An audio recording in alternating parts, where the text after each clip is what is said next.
Hello ಗೆಳೆಯರೇ, single ಆಗಿರ್ತಕ್ಕಂಥ ಎಲ್ಲ ಹುಡುಗರು ಕೂಡ ರಿಲೇಷನ್ಶಿಪ್ ಬಾಂಡಿಂಗ್ ಮಾಡೋದಕ್ಕೆ ವೇಟ್ ಮಾಡ್ತಾ ಇದ್ದಾರೆ. ಯಾಕಂದರೆ ಯಾರೂ ಹುಡುಗ ಇಲ್ಲ ಗುರು, ನನಗೆ ಯಾರೂ ಲವರು ಕೂಡ ಇಲ್ಲ. ಸೊ ಯಾರು ಜೊತೆನಾದರೂ ಹೊಂದಾಣಿಕೆಯಿಂದ ಹೋಗಬೇಕು ಅಂತ ಆಸೆ ಪಡ್ತಾ ಇದ್ದೀನಿ, ಯಾರಾದರೂ ಇದ್ದಾರಾ ತಿಳಿಸು ಅಂತ ಕೇಳ್ತಾ ಇದ್ದೀರಿ.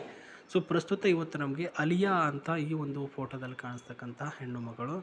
ಇವಳು ವಾಸವಾಗಿರೋ ಊರು ಬಂದುಬಿಟ್ಟು ಬಿದರ್ ಬರೋದು ಗುಲ್ಬರ್ಗ ದಾಟಿ ಬರುತ್ತಲ್ಲ. ಸೊ ನಮ್ಮ ಒಂದು ರಾಜ್ಯದ ಕಟ್ಟ ಕಡೆಯ ಒಂದು ಪ್ರದೇಶ ಆಗಿರತಕ್ಕಂಥ ಬಿದರ್ನಲ್ಲಿ ವಾಸವಾಗಿರ್ತಕ್ಕಂಥ ಈಕೆ. ಸೊ ವಿಷಯ ಇಷ್ಟೇ, 2 ವರ್ಷಗಳಿಂದ ನನ್ನ ಮನೆಯಲ್ಲಿ ಮದುವೆ ಆಗುವಂಥ ಜಗಳ ನಡೀತಾ ಇದೆ.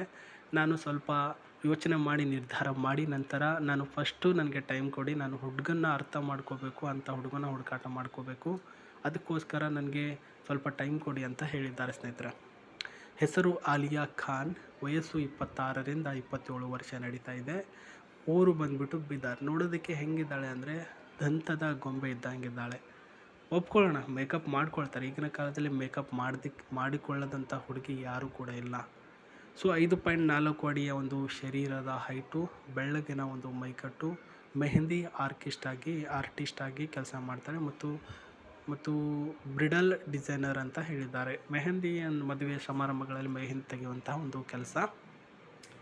ಸೊ ಸ್ವಭಾವ ಬಂದರೆ creative mind and stylish look, ಜನರೊಂದಿಗೆ ಬೇಗ ಅರಿತುಕೊಳ್ಳುವಂತಹ ಒಂದು ಗುಣ ಮತ್ತು ಮಿಕ್ಸ್ ಆಗುವಂತಹ ಒಂದು ಕ್ಯಾರೆಕ್ಟರ್ ಇರ್ತಕ್ಕಂಥ ಆಲಿಯಾ ಬಿದಾರ್ ಅಂತಕ್ಕಂಥ ಹುಡುಗಿ. ಕುಟುಂಬದಲ್ಲಿ ತಂದೆಯವರು ಇರಲ್ಲ, ತೀರ್ಕೊಂಡಿರುತ್ತಾರೆ. ತಾಯಿಯವರು ಮನೆಯಲ್ಲಿ ಟೈಲರಿಂಗ್ ಕೆಲಸ. ಒಬ್ಬ ಅಕ್ಕ ಹೈದರಾಬಾದ್ನಲ್ಲಿ ಮದುವೆ ಆಗಿದ್ದಾರೆ, ಅವರು ನೆಲೆ ಸಹ ಕಂಡಿದ್ದಾರೆ ಅಂತ ಹೇಳಿರೋದು.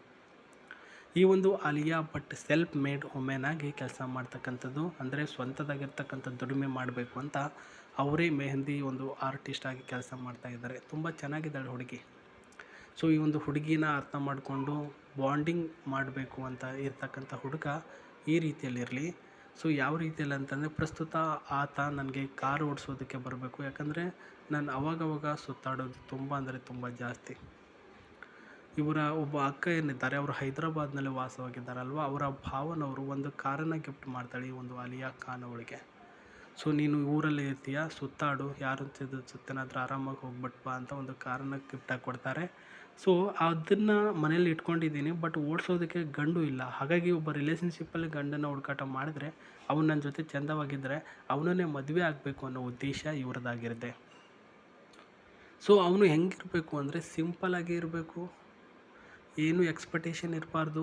ಇವಳ ಹತ್ರ ರೊಕ್ಕ ಇರಬೇಕು ಗುರು, ತುಂಬ ಅಂದರೆ ತುಂಬ ಸಖತ್ತಾಗಿದ್ದಾಳೆ ಗುರು, ಏನು ಬೇಕಾದ್ರೆ ಗುರು, ಈ ರೀತಿ ಎಕ್ಸ್ಪೆಕ್ಟೇಷನ್ ಇರಬಾರ್ದು. ಸೊ ಒಳ್ಳೆಯ ಮನಸ್ಸಿನ ಹುಡುಗಿ, ಒಳ್ಳೆಯ ಮನಸ್ಸಿನ ವ್ಯಕ್ತಿತ್ವವುಳ್ಳಂಥ ಹುಡುಗಿ, ಚೆಂದವಾಗಿದ್ದಾಳೆ, ಇವಳ ಜೊತೆ ನಾನು ಕೂಡ ನಂಬಿಕೆನ ಉಳಿಸ್ಕೊಂಡು ಹೋಗ್ಬೇಕು, ಈ ರೀತಿ ಗುಣ ಹೊಂದಿರತಕ್ಕಂಥ ಹುಡುಗ ಆಗಿರಬೇಕು ಅಂತ ಹೇಳಿದ್ದಾರೆ. ನೀವು ಏನಾದರೂ ಡ್ರಿಂಕು ಅಥವಾ ಸ್ಮೋಕಿಂಗ್ ಮಾಡ್ತಾಯಿದ್ರೆ ಅರ್ಜೆಂಟಾಗಿ ಮಾಡಿ, ಐ ಡೋಂಟ್ ಲೈಕ್ ಇಟ್ ಅಂತ ಏನು ಹೇಳಲ್ಲ. ಬಟ್ ಏನಿರುತ್ತೆ ಅಂದರೆ, ನಾನು ಹೇಳುವ ತನಕ ನನ್ನ ಪರ್ಮಿಷನ್ ತೆಗೆದುಕೊಳ್ಳದೆ ನೀವು ಏನೂ ಮಾಡೋ ಹಾಗಿಲ್ಲ ಅಂತ ಹೇಳಿರೋದು. ನೀವು ಇರ್ತಕ್ಕಂಥ ನಿಮ್ಮ ಮನೆಯಲ್ಲಿ ನನ್ನ ಜೊತೆ ನೀವು ಒಂದು ತಿಂಗಳು ಅಥವಾ ಒಂದು 15 ದಿನ ಎಲ್ಲಾದರೂ ಬಂದರೆ ಯಾಕೆ ಹೋಗಿದ್ದೆ ಅಂತಂದ್ಬಿಟ್ಟು ಬೈಯೋ ಹಾಗಿಲ್ಲ ಅಂತ ಹೇಳಿದ್ದಾರೆ. ಸೊ ಅದು ನಿಮ್ಮ ಒಂದು ಮನೇಲಿ ಮಾತಾಡುವಂಥ ರೀತಿಗೆ ಬಿಟ್ಟಿರ್ತಕ್ಕಂಥದ್ದು. ಸೊ ನನ್ನನ್ನು ನೀವು ಮದುವೆ ಆಗ್ತೀನಿ ಅಂತಂದರೆ, ನಂದು ಬೇರೆ ಕಾಸ್ಟ್ ಇದೆ, ನಿಮ್ಮದು ಕೂಡ ಬೇರೆ ಜಾತಿ ಇದೆ, ಆವಾಗ ಸಮಸ್ಯೆ ಆದರೆ ನೀವೇ ಸಾಲ್ವ್ ಮಾಡಬೇಕು ಅಂತ ಹೇಳಿರೋದು. ಸೊ ನಾನು ನಂಬಲ್ಲ ಈ ಜಾತಿ ಪೀತಿ ಅಂತಂದ್ಬಿಟ್ಟು ಬಿಟ್ಬಿಟ್ಟಿದ್ದೀನಿ. ನಾನು ಸುಮಾರು 2 ವರ್ಷಗಳ ಹಿಂದೆನೇ ಬಿಟ್ಬಿಟ್ಟಿದ್ದೀನಿ. ನೀವು ಕೂಡ ಅದನ್ನು ಬಿಟ್ಟು ಹೊರ ಬಂದಿರತಕ್ಕಂಥ ಒಬ್ಬ ಗುಣಮುಕ್ತವಾಗಿರ್ತಕ್ಕಂತಹ ಹುಡುಗ ಆಗಿದ್ದರೆ ನನಗೆ ಸಮಸ್ಯೆ ಇಲ್ಲ. ನಿಮ್ಮ ವಯಸ್ಸು 31 ಆಗಿದ್ದರೂ ಕೂಡ ನನಗೆ ಅಗ್ರಿಯಾಗಿ ನಾನು ಪ್ರಸ್ತುತ ಮದುವೆ ಆಗ್ತೀನಿ ಅಂತ ಹೇಳಿರೋದು. ಸೊ ಲಂಗ ದಾವಣಿಯಲ್ಲಿ ಎಷ್ಟೊಂದು ಸಖತ್ತಾಗಿ ಕಾಣಿಸ್ತಿದ್ದಾರೆ ನೋಡಿ, ಹೂವು ಹಾಕ್ಕೊಂಡು ಒಂದು ಒಳ್ಳೆಯ ಗೊಂಬೆ ಥರ ಫೋಟೋ ಶೂಟ್ ಮಾಡ್ಕೊಂಡಿದ್ದಾರೆ, ಸಖತ್ತಾಗಿರ್ತಕ್ಕಂಥ ಹುಡುಗಿ. ಸೊ ಇಷ್ಟೆಲ್ಲ ಇರ್ತಕ್ಕಂಥ ಬೇಸಿಕ್ ನಾಲೆಜ್ ಇರ್ತಕ್ಕಂಥ ಹುಡುಗ ಇದ್ದರೆ ನೀವು ಒಪ್ಪಿಗೆಯನ್ನು ಕೊಟ್ಟರೆ, ನಿಮ್ಮ ಬಯೋಡಾಟಾಗಳನ್ನು ವೀಡಿಯೋದ ಕೆಳಗಡೆ ಕಳಿಸಿಕೊಟ್ರೆ ಆಕೆಗೆ ನಾವು ಕಳಿಸುವಂಥ ಒಂದು ಕೆಲಸನ ಮಾಡ್ತೀವಿ. ಈಕೆ ಚೆಕ್ ಮಾಡಿ ಅವಳ ಅನಿಸಿಕೆ ತಿಳಿಸ್ತಾಳೆ. ಆ್ಯಂಡ್ ವೆರಿ ಇಂಪಾರ್ಟೆಂಟ್, ಈ ರೀತಿ ಪಾಯಿಂಟ್ಗಳಿರಲಿ, ಬ್ಯಾಡ್ ಹ್ಯಾಬಿಟ್ಸ್ ಇರಬಾರ್ದು, ಹಣವನ್ನು ಯೋಚಿಸಿ ಬಳಕೆ ಮಾಡಿರಬೇಕು, ಒಂದು ಜಾಬ್ ಇರಬೇಕು, ನೋಡೋದಕ್ಕೆ ಚೆಂದವಾಗಿರಬೇಕು, ಸಮಾಜದಲ್ಲಿ ಹೆಸರಿರಬೇಕು. ಸೊ ಇನ್ನೂ ಹಲವಾರು ಇದೆ, ಅದೆಲ್ಲನೂ ಕೂಡ ವೀಡಿಯೋದ ಕೆಳಗಡೆ ಕಾಣಿಸ್ತಕ್ಕಂಥ ಜಿಮೇಲ್ ಐಡಿಯಲ್ಲಿ ಕಳಿಸಿ, ನಾನು ಚೆಕ್ ಮಾಡ್ತೀನಿ. ಇವಾಗ ವಿಚಾರಕ್ಕೆ ಬಂದರೆ, ನಾನು ಫಸ್ಟ್ಗೆ ಒಂದು ಮಾತು ಹೇಳಿದ್ನಲ್ವ, ಅವಳ ಹತ್ರ ಅವರ ಅಕ್ಕನವರ ಭಾವ ಹೈದರಾಬಾದ್ನಲ್ಲಿ ವಾಸವಾಗಿರೋದ್ರಿಂದ ಒಂದು ಕಾರನ್ನು ಈಕೆ ಕಳಿಸಿದ್ದಾರೆ ಅಂತ ಹೇಳಿದೆ ಅಲ್ವಾ, ಸುತ್ತಾಡು, ನೀನು ಒಬ್ಬಳೇ ಇರ್ತೀಯ, ಅಪ್ಪ ಬೇರೆ ಇಲ್ಲ, ಅಮ್ಮ ಬೇರೆ ಮನೇಲಿ ಒಬ್ಬರೇ ಇರ್ತಾರೆ, ಆ್ಯಂಡ್ ಅಕ್ಕ ಸಹ ಇಲ್ಲಿ ನನ್ನ ಜೊತೆ ಇದ್ದಾಳೆ. ನಿನಗೆ ಎಲ್ಲಾದರೂ ಹೋಗಬೇಕು, ಏನಾದರೂ ಮಾಡಬೇಕು ಅಂದರೆ ಒಬ್ಬ ಡ್ರೈವರ್ನ ಇಟ್ಕೊಂಡು ಸುತ್ತಾಡು ಅಂತ ಏನು ಹೇಳಿದರು, ಅದರ ಪ್ರಕಾರವಾಗಿ ಪ್ರಸ್ತುತ ಒಬ್ಬ ಗಂಡು ಕೂಡ ಬೇಕಾಗಿದ್ದಾರೆ. ಇವಾಗ ರಿಲೇಷನ್ಶಿಪ್ಪಲ್ಲಿ ಆಕೆಯ ಪಾರ್ಟ್ನರ್ ಸಹ ಸಿಕ್ಕಂಗಾಯಿತು. ಈ ಕಡೆ ಗಾಡಿ ಕೂಡ ಓಡಿಸೋದಕ್ಕೆ ಒಬ್ಬ ಡ್ರೈವರ್ ಥರ ಸಿಕ್ಕಂಗಾಯಿತು, ಆ್ಯಂಡ್ ಅವಳ ಲೈಫ್ ಸ್ಟೈಲು ಕೂಡ ಸೆಟ್ಲಾಯಿತು. ಈ ಕಡೆ ಗಂಡನು ಕೂಡ ಆದಂಗೆ ಆದ. ಸೊ ಯಾವ ರೀತಿಯಲ್ಲಿ ಅಂತಂದರೆ, ಒಂದು ಹಣ್ಣುಗಳ ಗುಂಪು ನೋಡಿ ಒಂದು ಕಲ್ಲು ಹೊಡಿಬೇಕು, ಒಂದೇ ಸಿಂಗಲ್ ಆಗಿದೆ ಅಂತ ಅಲ್ಲಿ ಹೊಡಿಬಾರ್ದು. ಸೊ ಹಣ್ಣುಗಳ ಗುಂಪಿನಲ್ಲಿ ಕಲ್ಲು ಹೊಡೆದ್ರೆ ಅದೇನಾಗುತ್ತೆ, ಎರಡರಲ್ಲಿ ಒಂದು ಯಾವುದಾದ್ರು ಪಳ್ಳು ಅಂತ ಒಂದು 4 ಬಿದ್ದುಬಿಡುತ್ತೆ. ಅದರಲ್ಲಿ ಕೆಲವೊಂದಿಷ್ಟು ಕೆಟ್ಟಿರುತ್ತೆ, ಕೆಲವೊಂದಿಷ್ಟು ಒಡೆದಿರುತ್ತೆ, ಇನ್ನೊಂದು ಕೆಲಸ ಗಲೀಜಾಗಿರುತ್ತೆ. ಬಟ್ ಒಂದೇ ಒಂದು ಸಖತ್ತಾಗಿರುತ್ತಲ್ಲ, ಅದೇ ಹಣ್ಣನ್ನು ತಿನ್ನಬೇಕು. ಸೊ ಈ ಒಂದು ಪ್ರೊಫೈಲ್ನ ಉದ್ದೇಶ ಸಹ ಅದೇ ಆಗಿರೋದು ಸ್ನೇಹಿತರೆ. ಸೊ ಈ ಒಂದು ಕಾರು ಟೊಯೋಟಾ ಫ್ರಾಡಿಯೋ ಕಾರ್ ಅಂತ. ಸೊ ಹೈದರಾಬಾದ್ನಲ್ಲಿ ತುಂಬ ಟ್ರೆಂಡಿಂಗಲ್ಲಿ ನಡೀತಾ ಇರತಕ್ಕಂಥ ಕಾರು. ಇದರ CC 2755 CC ಮತ್ತು ಡೀಸೆಲ್ ವೇರಿಯಂಟು. ಟಾಪ್ ಸ್ಪೀಡ್ ಬಂದರೆ 180ರಿಂದ 190 ಟಾಪ್ ಸ್ಪೀಡ್ ಇರತಕ್ಕಂಥ ಗಾಡಿ. ಸೊ ಮೈಲೇಜಿಂಗ್ ವಿಚಾರಕ್ಕೆ ಬಂದರೆ 10ರಿಂದ 12 ಕಿಲೋಮೀಟ್ರನ್ನ ಮೈಲೇಜಿಂಗ್ ಕೊಡುತ್ತೆ. ಮತ್ತು ಒಳಗಡೆ 7 ಸೀಟ್ ಇದೆ. ಕಲರಿಂಗಲ್ಲಿ ಲೈಟ್ ಬ್ಲೂ ಕಲರಲ್ಲಿ ಇದೆ ಸ್ನೇಹಿತರೆ. ರೋಡ್ ಆ್ಯಂಡ್ ಆನ್ ರೋಡ್ ಕೂಡ ಅಷ್ಟೇ ಸಖತ್ತಾಗಿರ್ತಕ್ಕಂಥ ಗಾಡಿ.